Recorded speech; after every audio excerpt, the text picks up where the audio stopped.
You know, while consistency is something that we should all strive for, sometimes it's hard to achieve. And we're going to see that in the news today. Stick around.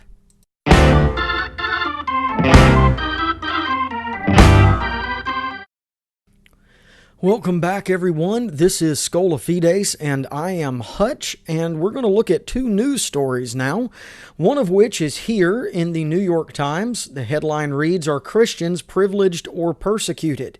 How Western liberalism's peculiar relationship to its Christian heritage leaves non-Western Christians exposed."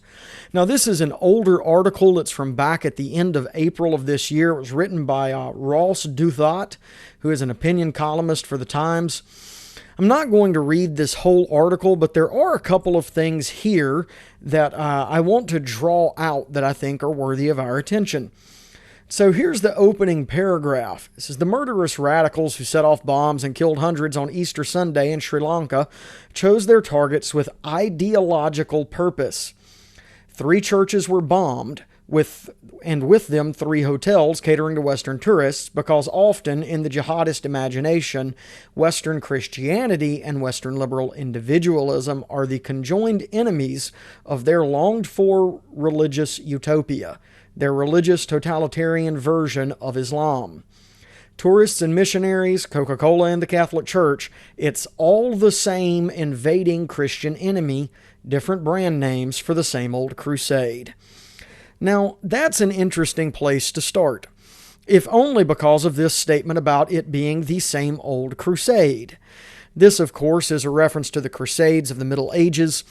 There is, however, a wrong-headed cultural view that the Crusades were merely the earliest example of Western European imperialism and colonialism, though that flies in the face of the earliest primary source evidence that we have. But that's not all. I want you to take a look at this. It says, "And yet there is also a way in which liberal discourse in the West implicitly accepts part of the terrorist premise by treating Christianity as a cultural possession of contemporary liberalism, a particularly Western religious inheritance that even those who no longer really believe have a special obligation to remake and reform." Now in the next paragraph, you could see both those impulses at work in the discussion following the Great Fire at Notre Dame. On the one hand, there was a strident liberal reaction against the readings of the tragedy that seemed too friendly to either medieval Catholicism or some religiously infused concept of the West. A few tweets from the conservative writer Ben Shapiro, which used phrases like Western civilization and Judeo-Christian, while lamenting the conflagration, prompted accusations that he was ignoring the awfulness of medieval Catholic anti-Semitism, and also that his Western civ language was just the dog whistle for white nationalists. But at the same time, there was a palpable desire to claim the still smoking Notre Dame for some abstract idea of liberal modernity. A swift enlistment of various architects and chin-strokers to imagine how the cathedral, owned by the French government thanks to an earlier liberal effort to claim authority over Christian faith, might be reconstructed to be somehow more secular and cosmopolitan, more of a cathedral for our multicultural times. This seems strange, since as Ben Sixsmith noted for The Spectator, quote, "It would never cross anyone's mind to suggest that Mecca or the Golden Temple should lose their distinctively Islamic and Sikh characters to accommodate the people of different faiths," end quote. But an ancient famous Catholic cathedral is instinctively understood as somehow the common property of an officially post-Catholic order, especially when the opportunity suddenly arises to renovate it. Now, of course, the Cathedral at Notre Dame is not merely a Catholic monument.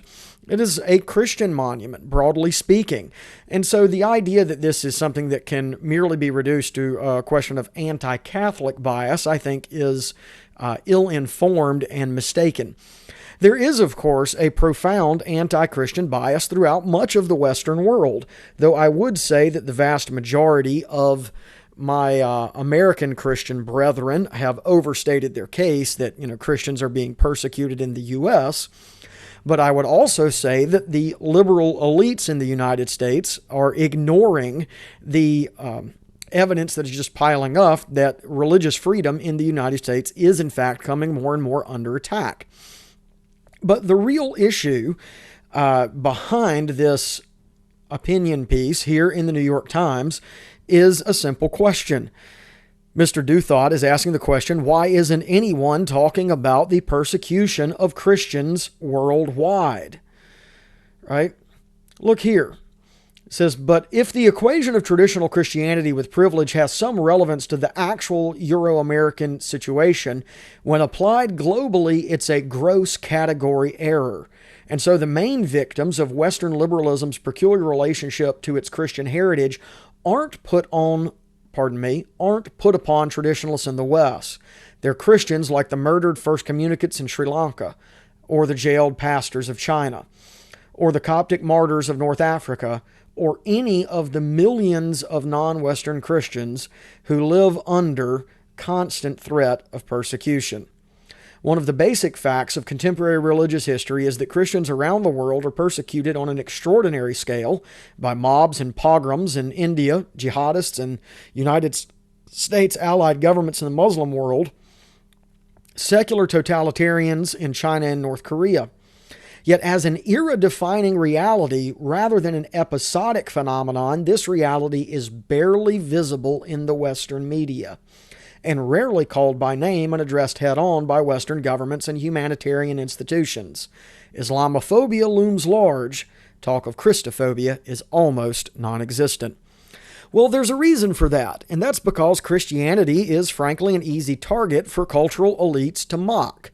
After all, we saw an outpouring of support after the bombings of the Charlie Hebdo offices a number of years ago, but no one seems to remember the number of extraordinarily blasphemous cover images that the Charlie Hebdo magazine had produced mocking Christianity.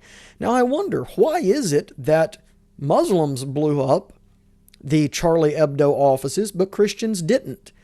I think it might be related to the same reason that Western cultural liberal elites are perfectly willing to mock and attack Christianity, but not Islam. You see, Christianity for the left now only matters insofar as it can be used for modern liberal and left-wing purposes. And we can see the evidence for that here in this article, which is much more recent. This is from July 16th. It's by Patia Braithwaite at self.com. The headline reads, "We talked to people of faith about being both religious and pro-choice. Faith doesn't solely belong to the religious right." Now, I don't intend to look at all of the article here. I just want to look at the portions where they spoke to so-called Christian ethicists and theologians. Here's the first from Reverend Emily Towns, who is a Baptist and Christian ethicist and also the dean of the Vanderbilt Divinity School. She says, quote, "What any one person would do in this situation shouldn't infringe upon someone else's right to make a different decision." Here's the body of her quote. "I've listened to all the arguments about when life happens, and I think of something my mother, who is a scientist, once told me. She said, as scientists, we can run the experiments. We can give you explanations for how things happen on a cellular level. We can do all these things, but at a certain point it becomes a mystery, and in that mystery is God." And I think she's right on target with that. This is something God handles, and what any one person would do in this situation shouldn't infringe upon someone else's right to make a different decision. It is a choice that calls for deep discernment. I do know that we need to be a lot more responsible once life gets here. We focus so much on the unborn that we fail to see that we have a miserable safety net in this country when it comes to helping women and children have healthy lives with adequate health care. We should ultimately be caring for folks where they are. Now, in response, I would say that this idea that we don't know when life happens is, well, there's no nice way to put it. It's a bald-faced lie. The American College of Pediatricians has made it very clear in an article that they wrote in 2004 that human life begins at conception. And so doctors who are pediatricians certainly don't seem to be confused on this point. And then there are the words of Dr. Jerome Lejeune, who is a Nobel Prize winner. He said, quote, "After fertilization has taken place, a new human being has come into being. This is no longer a matter of taste or opinion. It is not a metaphysical contention. It is plain experimental evidence." Furthermore, we see the common, shall we say, accusation that somehow Christians aren't concerned with the lives of children after they're born, which flies in the face of the evidence that it's Christians who are the primary ones that donate to charities that supply those sorts of services. But that isn't the only one worth reading. Let's look at this one. This is from Reverend Rebecca Todd Peters, Ph.D., a Presbyterian and Christian social ethicist, and the author of the book Trust Women, a Progressive Christian Argument for Reproductive Justice. She says, if we think about the broad moral teachings of the Bible, especially in the Hebrew Bible, there is a lot of emphasis on justice and how we structure societies to reflect it. And if we look to the New Testament, the teachings of Jesus, those teachings are often about how we interact with the people around us. Part of those teachings come from parables that Jesus tells us, but they also come from how Jesus lived his life and the people that he surrounded himself with. People on the margins, people who were sick or lepers, tax collectors, widows, and the poor. His actions and teachings reflect the sentiment of not just caring for your neighbor, but loving your neighbor as yourself. Some of the people who end their pregnancies are people of faith and some of them aren't. But all of those people are thinking seriously about their circumstances. And Christians that I have known, talked with, and read about in studies are thinking, do I have the emotional, physical, and financial resources that I need to be the kind of parent that I want to be and that my faith calls me to be? They are trying to discern what it means to live a good Christian life, and they are thinking about their actions as part of that call to be faithful and responsible Christians. Now notice she says here that there are people thinking seriously about their circumstances. Well, while I can appreciate that these people are in fact thinking seriously about them, I would prefer that they think biblically about them. And our individual here's arguments, taken seriously about the broad moral teachings of the Bible, especially the Hebrew Bible, and its emphasis on justice and how we structure our societies. One of the most basic principles of biblical justice is that you do not shed innocent blood. But that's something we're going to come back to in a second. Now we're going to come to number 8. It says here, this conversation is taking place inside a worldview that is virulently patriarchal and misogynistic. This quote is from Reverend Will Gaffney, who is an Episcopal minister and Hebrew scholar, and the author of the book Womanist Midrash, a reintroduction to women of the Torah and of the throne. And I want to read the second portion of this. I think that this conversation about reproductive choice, and it's not just the ability to terminate a pregnancy, it's increasingly about in vitro fertilization and access to birth control, is taking place inside a worldview that is virulently patriarchal and misogynistic. It's not just that there are some people who have religious beliefs that differ from mine or interpret Scripture differently than I do. We're talking about a worldview in which women are not perceived to be equal human ethical subjects. And I think that always has to be part of this discourse. Well, when you can't make a good argument, what do? You blame it on the patriarchy and misogyny. Well, the reality is that women in this case are being treated as equal ethical human subjects. After all, I don't see anyone refusing to criticize men that are killing infants, especially when they kill them in the womb. You see, the reality is that they're being treated just like they're equal human ethical subjects. They just don't like it when they're being called murderers. You see, when we come back to viewpoint 6 just for a moment, here's the reality. The reality is that according to Scripture, all human beings bear God's image and have value. And furthermore, because we bear God's image, the shedding of innocent blood, which is the unjust murder of innocent human beings is strictly forbidden. And that arises directly out of text of Scripture, such as Exodus chapter 23, verse 9, and Proverbs chapter 6, verses 16 through 19.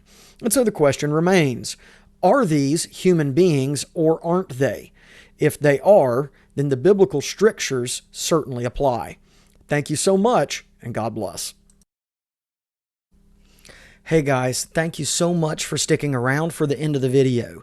If you're being helped by this content, please subscribe to the channel so that you can be notified when new videos have gone up. If you've liked this particular video, please give it a like.